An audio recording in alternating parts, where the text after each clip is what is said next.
శ్రీ సాయిబాబా జీవిత చరిత్రము 2వ రోజు పారాయణము శుక్రవారము 8వ అధ్యాయము మానవ జన్మ ప్రాముఖ్యము సాయిబాబా భిక్షాటనము బాయిజాబాయి సేవ సాయిబాబా పడక జాగా కుశాల్ చందుపై వారి ప్రేమ. మానవ జన్మ యొక్క ప్రాముఖ్యము. ఈ అద్భుత విశ్వమందు భగవంతుడు కోట్ల కొలది జీవులను సృష్టించి ఉన్నాడు. దేవతలు, వీరులు, జంతువులు, పురుగులు, మనుష్యులు మొదలగు వానిని సృష్టించెను. స్వర్గము, నరకము, భూమి, మహాసముద్రము, ఆకాశమునందు నివసించు జీవకోటి అంతయు సృష్టించెను. వీరిలో ఎవరి పుణ్యము ఎక్కువగునో వారు స్వర్గమునకు పోయి వారి పుణ్యఫలము అనుభవించిన పిమ్మట త్రోసివేయబడుదురు.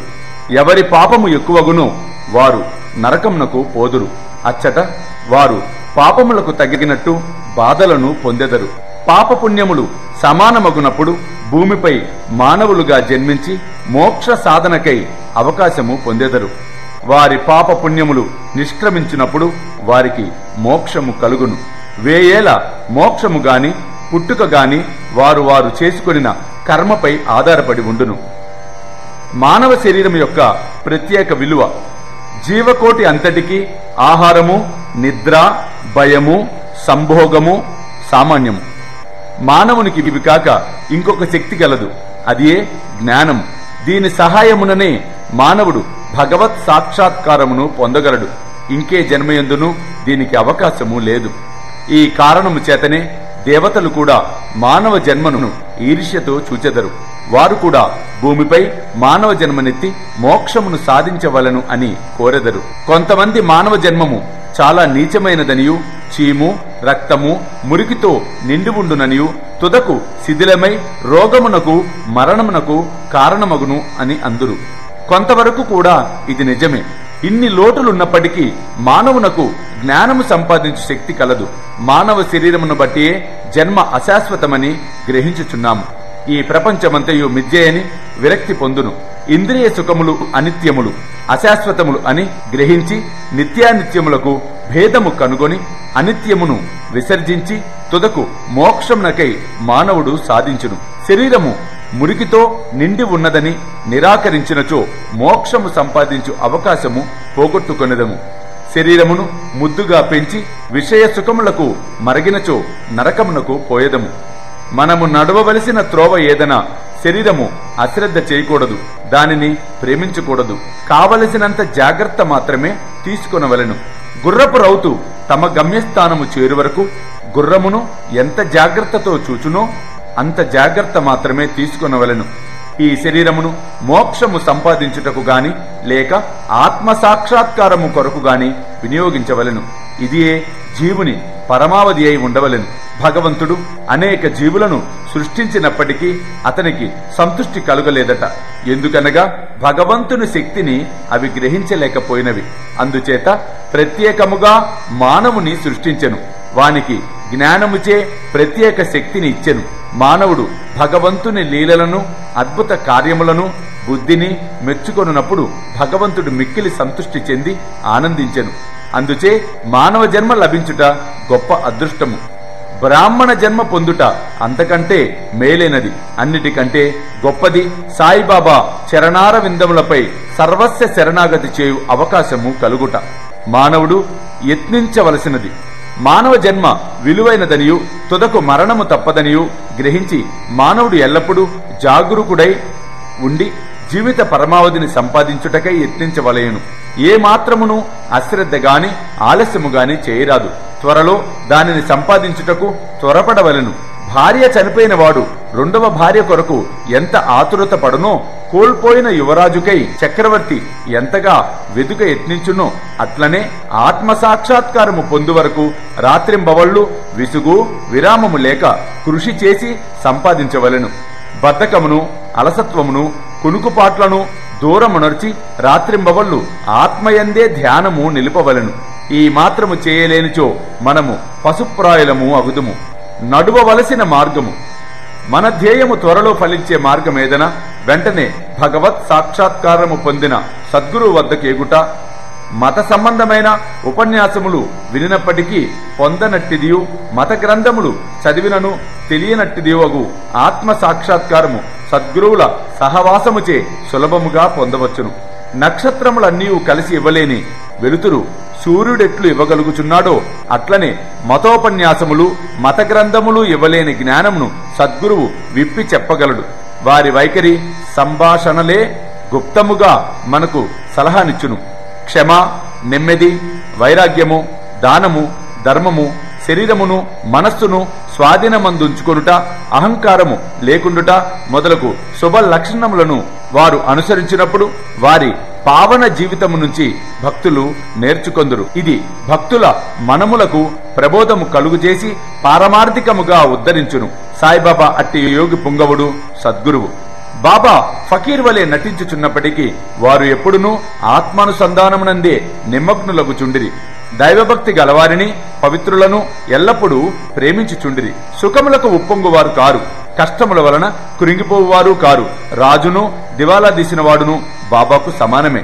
తమ దృష్టి మాత్రమున ముష్టివాణిని చక్రవర్తిని చేయగలిగిన శక్తి ఉన్నప్పటికీ బాబా ఇంటి ఇంటికి భిక్షకు పోయేవారు. వారి భిక్ష ఎట్టిదో చూతము.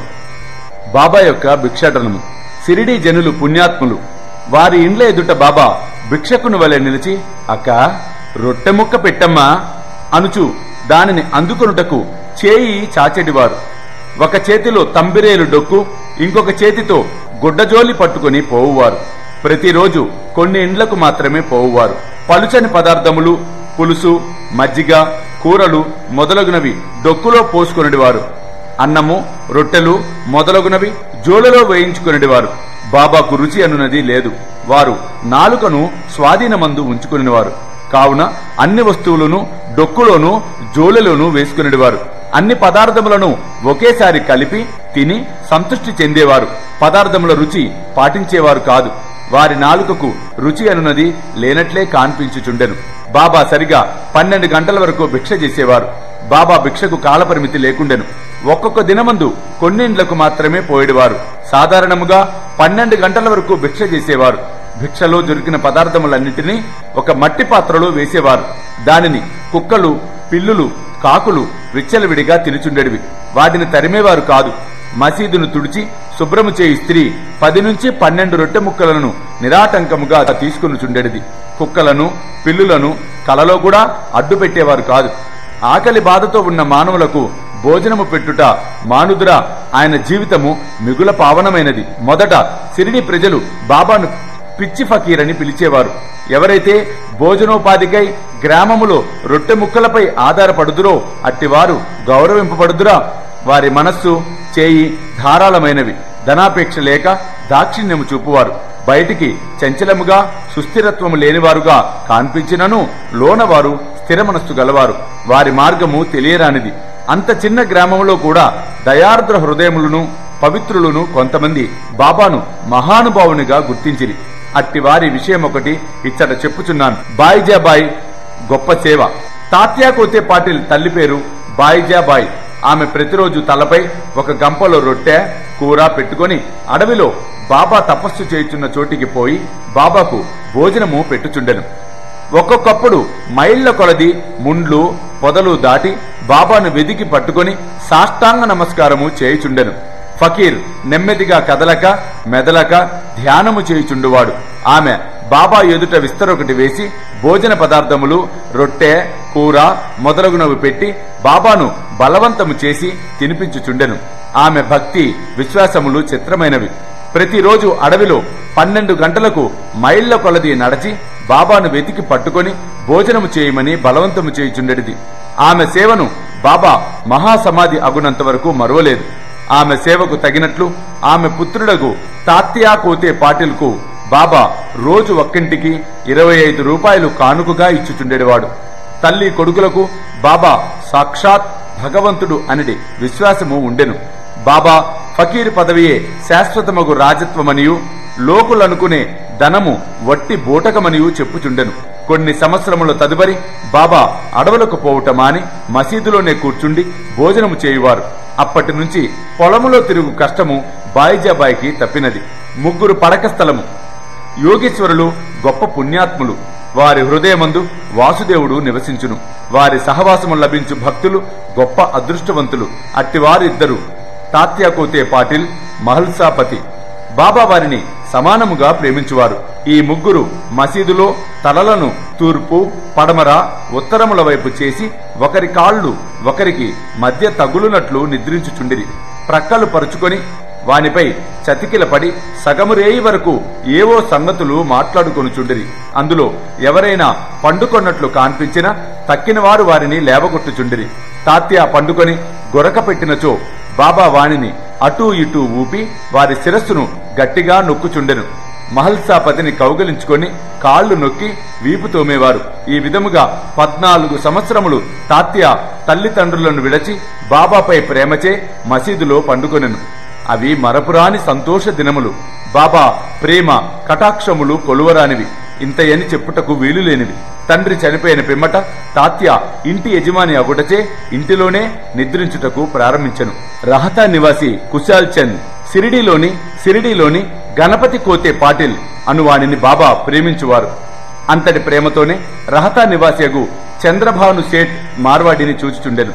ఈ సేఠ్ చనిపోయిన పిమ్మట వాని అన్న కొడుకగు కుశాల్ చందును కూడా మిక్కిలి ప్రేమతో చూచుచు రాత్రింబగళ్ళు వాని క్షేమము చూచుచుండిరి. ఒక్కొక్కప్పుడు టాంగాలోను, ఇంకొకప్పుడు ఎద్దుల బండి మీద బాబా తన ప్రియ భక్తులతో రహతా పోవువారు. రహతా ప్రజలు బాజా భజంత్రీలతో బాబాను గ్రామ సరిహద్దు ద్వారం వద్ద కలిసి సాష్టాంగ నమస్కారములు చేసేవారు. గొప్ప వైభవముతో బాబాను గ్రామములోనికి తీసుకుని వెళ్లేవారు. కుశాల్ చంద్ బాబాను తన ఇంటికి తీసుకుని పోయి తగిన ఆసనమునందు కూర్చుండజేసి భోజనము పెట్టేవారు. ఇరువురు కొంతసేపు ప్రేమాస్పదముగాను ఉల్లాసముగాను మాట్లాడేవారు. తదుపరి బాబా వారిని ఆశీర్వదించి సిరిడి చేరుచుండువారు. సిరిడి రహతాకు దక్షిణమున, నీమ్గాంకు ఉత్తర దిశనందు మధ్యగానున్నది. ఈ 2 గ్రామములు విడిచి బాబా ఎన్నడూ ఎచ్చటికీ పోయి ఉండలేదు. రైలు బండి చూచి ఉండలేదు. దానిపై ప్రయాణము చేసి ఎరగడు.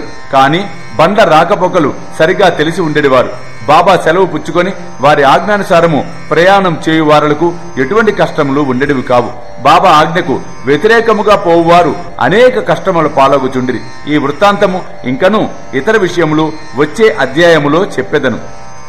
ఓం నమో శ్రీ సాయినాథాయ. శాంతి శాంతి శాంతి. 8వ అధ్యాయము సంపూర్ణము. సర్వం శ్రీ సాయినాథార్పణమస్తు.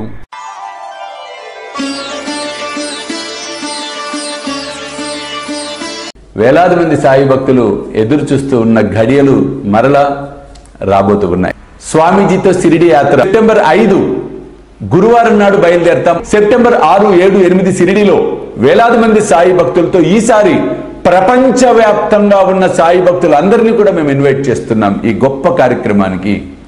కాబట్టి మీరు నాతో రావాలి, ఈ యాత్రలో పాలు పంచుకోవాలి అనుకుంటే త్వరితగతిన కింద కనిపిస్తున్న ఫోన్ నెంబర్స్కి ఫోన్ చేసి మీ టికెట్స్ రిజర్వ్ చేసుకునే ప్రయత్నం చేయండి.